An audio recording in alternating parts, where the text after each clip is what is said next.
যে একটা কর্মসংস্থান হওয়া দরকার ছিল, সেই কর্মসংস্থানের জায়গাতে দাঁড়িয়ে আমরা একটা হতাশা দেখতে পাচ্ছি। ছাত্র সমাজের প্রতিনিধি হিসাবে Student Islamic Organisation of India মনে করছে যে পর্যাপ্ত পরিমাণে কর্মসংস্থানের অভাব রয়েছে। এই কর্মসংস্থানের জায়গাতে বর্তমানে যে সমস্ত জনপ্রতিনিধি হওয়ার জন্য যারা এই লোকসভা নির্বাচনে অংশগ্রহণ করছে, তাদেরকে আমরা দৃষ্টি আকর্ষণ করতে চাই যে নির্বাচন পরবর্তী যে কার্যক্রম হবে তাদের সেই কার্যক্রমের মধ্যে ছাত্র যুবকরা যাতে উপযুক্ত কর্মসংস্থান পায়, তার জন্য সেই বিষয়ে যাতে তারা কাজ করে, সে ব্যাপারে আমরা দৃষ্টি আকর্ষণ করছি। তো সম্মানীয় উপস্থিতি, আমি আমার কথাকে বাড়াতে চাই না। আমি আবার আপনাদেরকে আহ্বান করতে চাই যে সারা ভারতবর্ষে ছাত্র যুবকদের যে আওয়াজ, ছাত্র যুবকরা লোকসভা নির্বাচনকে যেভাবে দেখতে চায় যে প্রত্যেকটা ক্যান্ডিডেট, প্রত্যেকটা রাজনৈতিক দল তারা যাতে ভারতবর্ষের ছাত্র যুবকদের সমস্যাকে সমাধান করে প্রতিশ্রুতি দিয়ে এই সমস্যাগুলোকে অ্যাড্রেস করে তারা যাতে নির্বাচনী একটা মহল তৈরি করে। এখানে সাম্প্রদায়িক ফ্যাসিবাদী সাম্প্রদায়িক চর্চা যাতে না হয়, ছাত্রদের যে কর্মসংস্থানের চর্চা হয়, শিক্ষার যাতে চর্চা হয়, এই সমস্ত বিষয় যাতে চর্চা হয় এবং তাদের আওয়াজ, তাদের দাবি যাতে নির্বাচন পরবর্তী যে কার্যক্রম সেখানে যাতে ফুটে ওঠে, এই দাবি এবং এই আশা রেখে আমি আমার কথাকে শেষ করছি। ধন্যবাদ। SIO ওয়েস্ট বেঙ্গলের স্টুডেন্ট ম্যানিফেস্টো তাকে ক্রিয়েট করার জন্য এখন ইমরান হোসেন।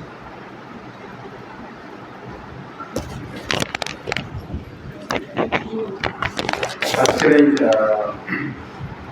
সাংবাদিক সম্মেলনে উপস্থিত সাংবাদিক বন্ধুগণ, SIOর পশ্চিমবঙ্গ রাজ্যের রাজ্য সভাপতি, রাজ্য সাধারণ সম্পাদক সহ অন্যান্য সম্পাদক মণ্ডলীর সদস্য, সকলকে আমি শুভেচ্ছা জানাচ্ছি। আমরা আজকে যে প্রেস কনফারেন্স করতে যাচ্ছি, আপনারা স্টুডেন্ট ম্যানিফেস্টো প্রকাশ করার জন্য প্রেস কনফারেন্স। এই স্টুডেন্ট ম্যানিফেস্টো মূলত আমরা SIOর একটা উদ্যোগ এভাবে থাকে, প্রত্যেকটা ইলেকশনের প্রেক্ষিতে, প্রত্যেকটা ইলেকশনের শুরুতে, প্রত্যেকটা ইলেকশনের সময় আমরা আমাদের ছাত্র যুবকদের যে দাবি দেওয়া, ছাত্র যুবকদের যে অ্যাকচুয়াল ভিউজ কী হওয়া উচিত, এটা নিয়ে আমরা স্টুডেন্ট ম্যানিফেস্টো প্রকাশ করে থাকি। মূলত বর্তমান ভারতবর্ষের যে লোকসভা নির্বাচন, যেটা অনেক বেশি যেটা একটা পাবলিক নির্বাচন এবং যেখানে ছাত্র যুবকদের একটা ব্যাপক রোল রয়েছে। আমার আগে রাজ্য সাধারণ সম্পাদক বলছিলেন যে কত 1 কোটির বেশি সংখ্যক নতুন নতুন ভোটার্স প্রতি ইলেকশনে পার্টিসিপেট করছে।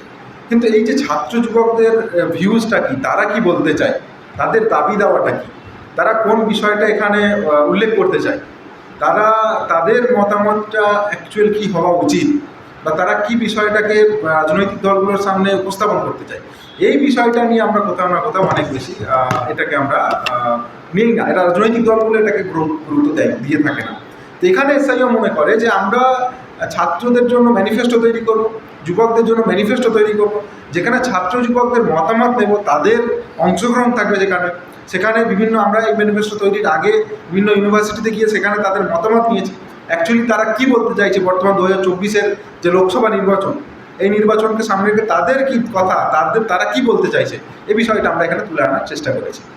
আপনি যদি আমাদের ম্যানিফেস্টো দেখেন, আমরা মূলত 3টে পয়েন্টে ম্যানিফেস্টোকে ভাগ করেছি। একটা আমরা শিক্ষা বলেছি, কর্মসংস্থান এবং মানবাধিকার। শিক্ষার দিক থেকে আমাদের খুব স্পষ্টত কিছু দাবি রয়েছে, স্পষ্টত আমাদের বক্তব্য রয়েছে যে ভারতবর্ষে বর্তমানে শিক্ষার যে হার 74%, যেটা আমরা ডাটা বা তথ্য অনুযায়ী সরকারি তথ্যতে আমরা দেখতে পাই 74%, যেটা বিশ্বের 86%, সেখান থেকে 74% অনেক নিচে ভারতবর্ষ। সুতরাং ভারতবর্ষকে আমরা অনেক বেশি গ্লোরাইজ করতে চাই, ভারতবর্ষকে নিয়ে আমরা অনেক গর্ব অহংকার করে থাকি, আমাদের গভর্নমেন্ট গর্ব অহংকার করে থাকে, কিন্তু প্রকৃতপক্ষে ভারতবর্ষে শিক্ষার যে হার, সেটা কিন্তু এখনও 74% দাঁড়িয়ে আছে। এটা কখনোই গ্রহণযোগ্য নয়। এটা কখনোই একটা এই বিষয়টাকে আমাদের আলোচনার প্রয়োজন রয়েছে। এই বিষয়টাকে নির্বাচনে ইস্যু করার প্রয়োজন রয়েছে যে 74% কেন ভারতবর্ষের মানুষের শিক্ষাগত যোগ্যতার হার। আপনি যদি অন্যদিকে ভারতের GDP দেখেন, টোটাল GDP, যে NEP ন্যাশনাল এডুকেশন পলিসি 2020-তে নিয়ে আসা হলো, এই বর্তমান গভর্নমেন্ট বিজেপি সরকার ওটাকে নিয়ে আসলো ইমপ্লিমেন্ট করার জন্য, সেটাকে ইমপ্লিমেন্ট করতে চাইলো, কিন্তু সেখানে GDP-তে বলা হয়েছে যে 6% GDP টোটাল খরচ করবে। কিন্তু আপনি দেখুন সেখানে 6% GDP খরচ করা হচ্ছে না। কত GDP খরচ করা হচ্ছে না? 2.7% GDP, তারা 2.9% GDP তারা খরচ করছে। সুতরাং আপনি নিজে GDP 6% GDP খরচ করা উচিত বলে আপনি প্রস্তাব করলেন, কিন্তু আপনি নিজে খরচ করার সময় সেটা 2.9% করছে। এই যে দ্বিচারিতা, এই বিষয়টা ছাত্র যুবক এখানে বলতে চাইছে যে আপনি আপনার এই দ্বিচারিতা বন্ধ করে শিক্ষাক্ষেত্রে যে খরচ করা দরকার, শিক্ষাক্ষেত্রে যে পরিমাণ অর্থ ব্যয় করা উচিত এই পরিমাণ অর্থ ব্যয় করা দরকার রয়েছে বর্তমান পরিস্থিতি।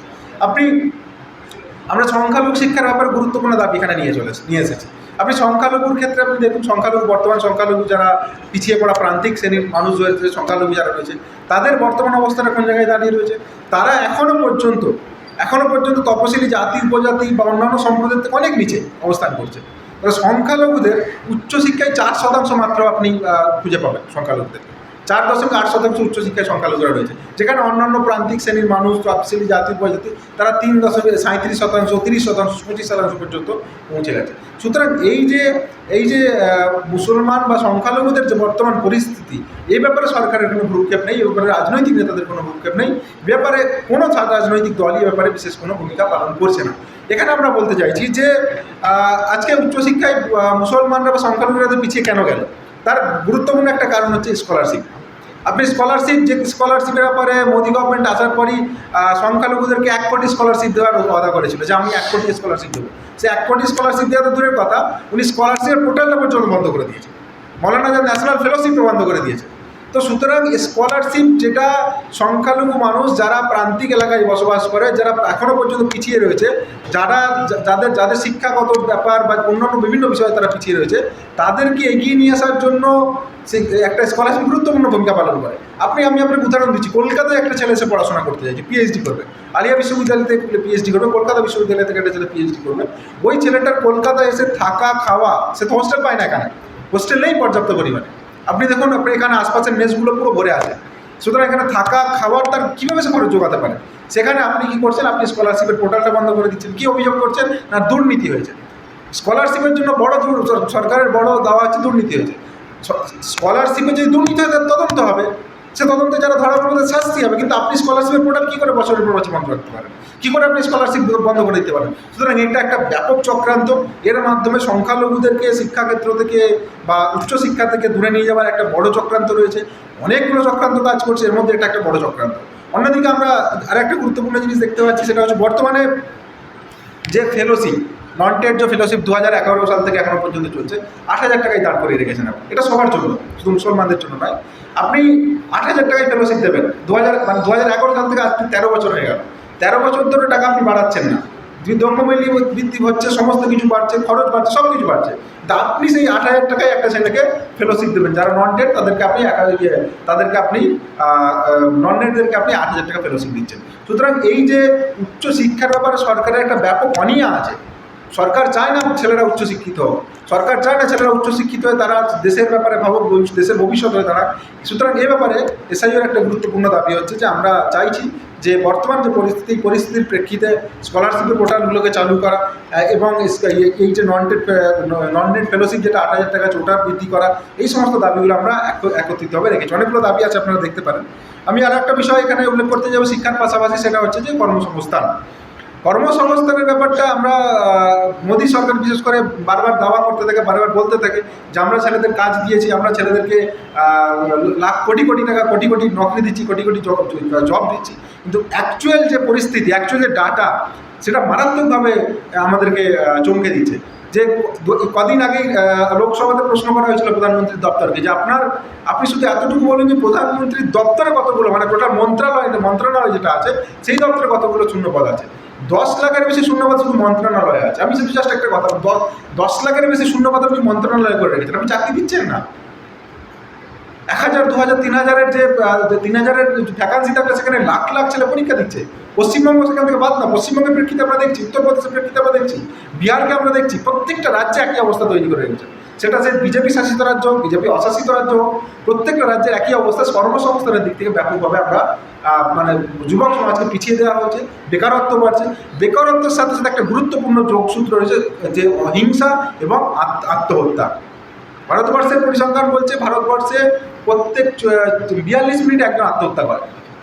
একটা যুবক 15 থেকে 30 বছর বয়সের মধ্যে, পরিসংখ্যান বলছে এটা, যে 42 মিনিট একজন আত্মহত্যা করে।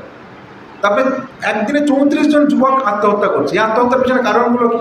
একটা গুরুত্বপূর্ণ কারণ হচ্ছে তাদেরকে জব নেই, তাদের কর্মসংস্থান নেই। ইঞ্জিনিয়ারিং পড়ার পরে একটা ছেলেকে 10 বছর ধরে ঘুরতে হয়, কোনো জব পায় না সে। তার বাবা মা খরচা করে 3 লাখ টাকা 2 লাখ টাকা যে কোনোভাবে খরচা করে যখন বেসরকারিতে একটা ইঞ্জিনিয়ারিং করায় বা সরকারিতে একটা ইঞ্জিনিয়ারিং পড়ায়, তারপরে তাকে জব পাওয়ার জন্য ঘুরতে হয়। 12,000 15,000 টাকা জব সে পায় না। সুতরাং ভারতবর্ষের এই যে কর্মসংস্থানের দীর্ণ দশা, এই দৈন্য দশার বিরুদ্ধে আমাদের বক্তব্য হচ্ছে যে অবিলম্বে শূন্যপদগুলো পূরণ করতে হবে এবং কর্মসংস্থানের নতুন নতুন সুযোগ তৈরি করতে হবে। যে আপনি কর্মসংস্থান দেবেন না, অথচ আপনি কী বলে কর্মসংস্থান না দিয়ে আপনি বড় বড় কথা বলতে থাকবেন যে আমরা ভারতবর্ষকে অনেক উপরে নিয়ে যাচ্ছি, অন্যান্য দেশের থেকে উপরে নিয়ে যাচ্ছি উচ্চশিক্ষাতে কর্মসংস্থানে। এটাকে আমরা এক্সপোজ করতে চাইছি। আমরা রাজনৈতিক দলগুলোর কাছে দাবি করছি তারা তাদের ম্যানিফেস্টোতে এই বিষয়গুলো নিয়ে আসুন যে কর্মসংস্থান ভারতবর্ষের একটা গুরুত্বপূর্ণ প্রবলেম, এই প্রবলেমের সলিউশন প্রয়োজন।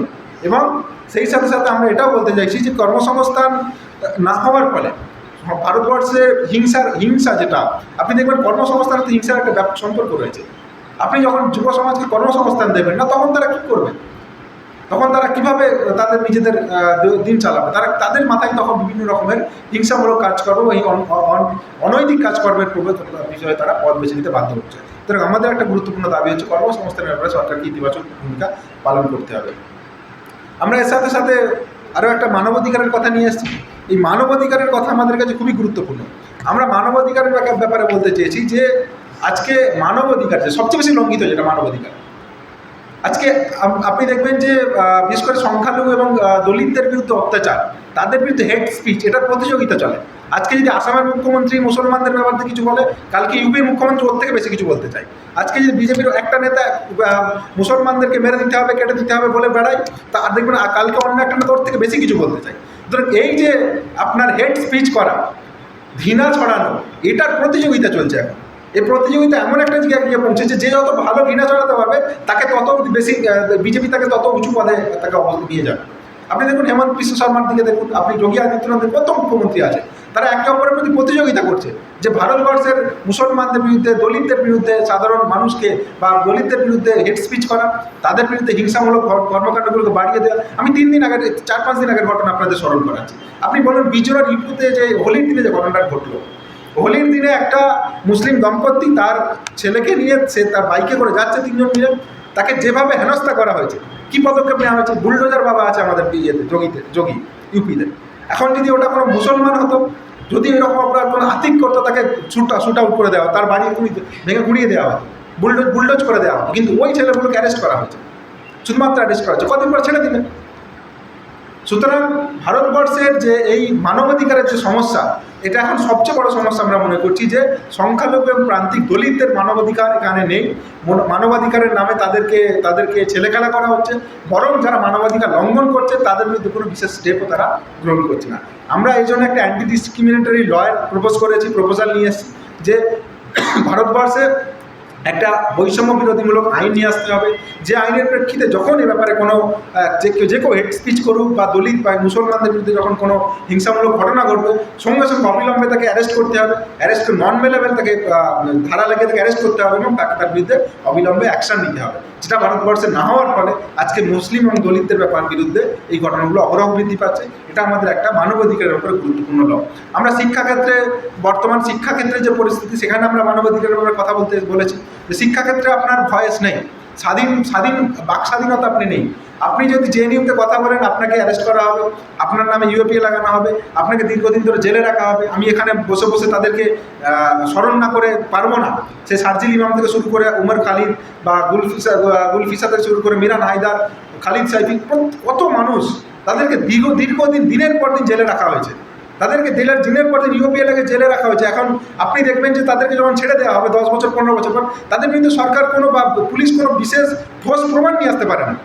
খামাখা তাদেরকে 15 বছর 20 বছর তার জীবনটাকে নষ্ট করা হয়। এটা অহরহ ঘটনা আমরা দেখতে পাচ্ছি, পশ্চিমবঙ্গের বুকেও দেখছি, শুধুমাত্র পশ্চিমবঙ্গের বাইরে নয়। সুতরাং আমরা ক্যাম্পাসে বাক স্বাধীনতা চাইছি। ক্যাম্পাস, সেখান থেকে ছেলেরা বড় হবে, সেখান থেকে তারা রাজনীতি শিখবে, সেখান থেকে তারা প্রতিবাদ করা শিখবে, সেখান থেকে তারা দেশের জন্য ভবিষ্যৎ তৈরি করবে। তো সুতরাং সেখানে তাদের যদি ফ্রি ভয়েস না থাকে, তারা যদি বাক স্বাধীনতা না থাকে, তাহলে আমরা একটা পঙ্গু সমাজ, পঙ্গু ভবিষ্যৎ আমরা হয়তো আগামীতে আমরা দেখতে পাবো। আমরা চাইছি ক্যাম্পাসে বাক স্বাধীনতা থাক এবং ক্যাম্পাসে সেই সাথে সাথে সিকিউরিটি থাক। সিকিউরিটি খুব গুরুত্বপূর্ণ, সংরক্ষণ খুব গুরুত্বপূর্ণ। আপনি আজকে সুরক্ষা খুব গুরুত্বপূর্ণ। নাজিবের দিকে দেখুন, নাজিবকে আজ তো আমরা খুঁজে পেলাম না।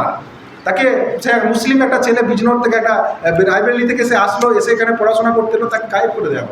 রোহিত ভেমুলাকে দেখুন, তাকে মানে ইনস্টিটিউশনাল মার্ডারের শিকার হতে হলো, সে কমিট টু সুইসাইড, তাকে সুইসাইড করতে বাধ্য করা হলো। আজকে আমাদের আইআইটি ফাইজান যে ছেলেটা খড়গপুরে, তাকে তার লাশকে করে দেবো, কদিন আগে আমরা নিউ টাউনে দেখলাম একটা ছেলের লাশ পাওয়া গেল আপনার এদিকে। সুতরাং এই যে একটা ভয়ের পরিবেশ তৈরি করেছে, মুসলমান ছাত্ররা, মুসলমান ছেলেরা হায়ার এডুকেশনে যাবে না, উচ্চশিক্ষায় যাবে না। উচ্চশিক্ষায় যাওয়ার আগে তার বাবা মাকে ভাবতে হবে এই ছেলেটা যে যাচ্ছে এর টিফিন বক্সে যদি আমি কিছু খাবার দিয়ে দিই, ট্রেনে তাহলে তার টিফিন বক্স খুলে দেখা হবে ওটা গোমাংস নাকি অন্য কিছু আছে। এই যে একটা ব্যাপক ভয়ের পরিবেশ তৈরি করা আছে, এর বিরুদ্ধে অ্যান্টি ডিসক্রিমিনেটরি ল খুবই জরুরি। এবং সেই সাথে সাথে আমরা বাকস্বাধীনতা ক্যাম্পাসে এর জন্য আমরা রোহিত ভেমুলে অ্যাক্টের দাবি করেছি। রোহিত ভেমুলে অ্যাক্ট নিয়ে আসা, যেখানে দলিত এবং সংখ্যালঘুদেরকে সুরক্ষা দিতে হবে, তাদের জন্য আলাদা সেল তৈরি করতে হবে। এই কয়েকটা বিষয় আমরা এখানে গুরুত্বপূর্ণ বিষয়গুলো আমরা নিয়ে এসেছি। আরও অনেক বিষয় রয়েছে, আপনারা দেখবেন। আমরা তো পুরো বিষয়টা এখনই আমরা সামারাইজ করতে পারবো না, তো এই কয়েকটা বিষয়গুলোতে আমরা আপনাদের সামনে নিয়ে আসতে চেয়েছি যে এই বিষয়গুলোকে আজকে লোকসভা ভোটে ইস্যু আমরা করতে চাইছি, আমরা তাদের কাছে যেতে চাইছি, তাদের সামনে আমরা ম্যানিফেস্টোকে তুলে ধরতে চাইছি যে অ্যাকচুয়াল কোন ইস্যুতে আজকে ভোট হওয়া উচিত। সাম্প্রদায়িক ইস্যু, হিন্দু মুসলমান মন্দির মসজিদ অনেক করেছেন, হিন্দু মুসলমান মন্দির মসজিদ করে অনেক একে অপরকে লড়িয়েছেন, এখন অ্যাকচুয়াল ইস্যুতে ভোট হওয়া প্রয়োজন। এই দাবিটা সবার হওয়া উচিত। আমরা সাধারণ মানুষের কাছে যাব, তাদেরকে সচেতন করব যে আপনার দাবিটা এইটা হওয়া উচিত, আপনার দাবি এগুলো হওয়া উচিত, এইগুলোর মাধ্যমে আপনি ইলেকশনে যান, এগুলোকে আপনি আপনার ডিম্যান্ডে নিয়ে আসুন, এগুলোকে আপনি দাবি করুন। আমরা হিন্দু মুসলমান সাম্প্রদায়িক হিংসা বিরোধী একটা ইলেকশন চাই, এবং সেই সাথে সাথে সাম্প্রদায়িক হেড স্পিচ দেওয়ার যে প্রতিযোগিতা, এটা বন্ধ করতে চাই। এবং সেই সাথে সাথে যে পুরো ইলেকশন, বিশেষ করে পশ্চিমবঙ্গের বুকে, যেটা না বললেই নয়, পশ্চিমবঙ্গের ইলেকশন এখন হিংসার ইলেকশন আমরা দেখতে পাচ্ছি। এটা মানে আগে বাম ছিল, আজকে তৃণমূল আছে, আগামীতে কে আসবে, যেই আসুক এর কোনো ডিফারেন্স আমরা দেখতে পাই না, এর কোনো পরিবর্তন দেখতে পাই না। প্রত্যেকে এখানে রক্তের হোলি খেলে, এই হোলি খেলাটা অন্তত বন্ধ হোক। আজকে সংখ্যালঘুদের প্রাণ সবচেয়ে বেশি যায়, কেন তাদেরকে লেটেন বাহিনী হিসেবে ব্যবহার করার জন্য প্রত্যেকটা রাজনৈতিক দল সেই প্রচেষ্টা চালিয়ে যাচ্ছে। সুতরাং এই হোলি খেলা বন্ধ, একটা সুন্দর, একটা সুষ্ঠু, একটা ইস্যুভিত্তিক নির্বাচন আমরা বিশেষ করে 2024 লোকসভাতে আমরা চাইছি। এই ইস্যুকে সামনে রেখে আমরা ভারতবর্ষের প্রত্যেকটা শহরে, প্রত্যেকটা রাজ্যে, বিভিন্ন গুরুত্বপূর্ণ এলাকাতে আমরা প্রেস কনফারেন্স করছি। আমরা আমাদের দাবি দেওয়াগুলোকে নিয়ে প্রত্যেকটা ক্যান্ডিডেটের কাছে আমরা যাচ্ছি, সে কংগ্রেস হোক, বিজেপি হোক, তৃণমূল হোক, কোনো লোকাল পার্টি হোক, প্রত্যেকের কাছে আমরা আমাদের দাবিগুলোকে নিয়ে যাচ্ছি। এটাই আমার মূলত বলা, যে আজকে আপনাদের মাধ্যমে আমরা এটা বলতে চাইছি যে অ্যাকচুয়াল ভারতবর্ষের ছাত্র যুবকদের দাবি কী, সেটা আমি আপনাদের সামনে তুলে ধরার চেষ্টা করব। আশা করি আপনারা এই বিষয়টাকে আরও বেশি মানুষের কাছে পৌঁছে দেওয়ার কাজ করবেন।